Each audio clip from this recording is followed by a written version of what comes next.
Oke, perkenalkan nama saya Fernand Milko. Di sini saya akan menjelaskan tentang nama usaha saya yaitu Tukang Cepat, Jasa Tukang dan Renovasi Kecil-kecilan. Ini dari pelajaran bisnis model dan teknologi innovation. Oke, untuk soal yang pertama, usaha yang saya angkat dalam proyek akhir ini adalah Tukang Cepat. Tukang Cepat itu yaitu sebagai bisnis jasa konstruksi ringan yang menyediakan layanan renovasi rumah, perbaikan kecil, dan jasa tukang harian. Bisnis ini berfokus pada layanan cepat, transparan, dan profesional bagi pelanggan di wilayah urban dan suburban.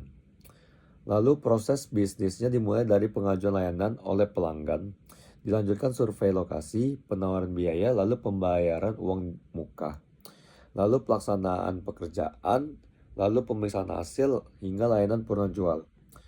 Tantangan utama dari tukang cepat ini adalah rendahnya kepercayaan terhadap jasa tukang konvensional serta meningkatnya persaingan platform digital seperti Sejasa dan Tukang ID.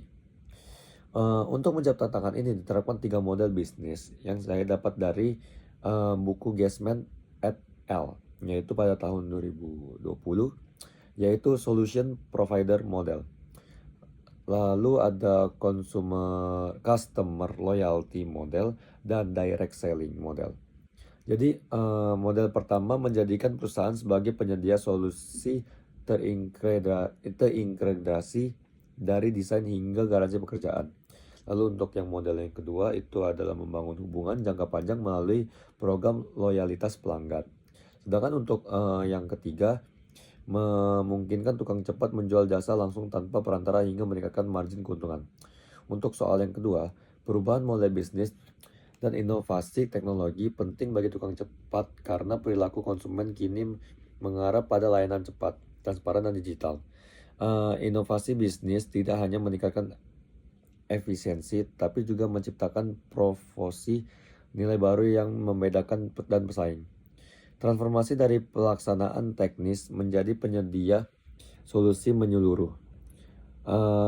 Lalu teknologi seperti sistem pemesanan daring dan pelacakan proyek real time memperkuat transparansi serta mengurangi risiko kesalahpahaman. Lalu untuk soal yang ketiga, agar manajemen perubahan berjalan efektif, tukang cepat perlu membangun budaya organisasi yang terbuka dan adaptif terhadap inovasi seluruh anggota tim. Harus dilibatkan melalui komunikasi yang konsisten, pelatihan, serta pemahaman mengenai tujuan perubahan menurut Kotter pada tahun 1996. Oke, untuk soal yang keempat, dalam penerapan 3 model bisnis, yaitu ada solution provider, customer loyalty, dan direct selling. Analisis ini dilakukan menggunakan kerangka who, what, how, and why.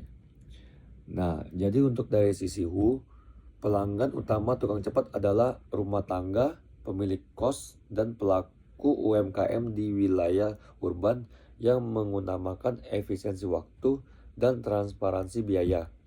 Kalau untuk sisi what, pelayanan meliputi konstruksi ringan, renovasi rumah, dan interior dengan paket fleksibel seperti renovasi cepat 3 hari.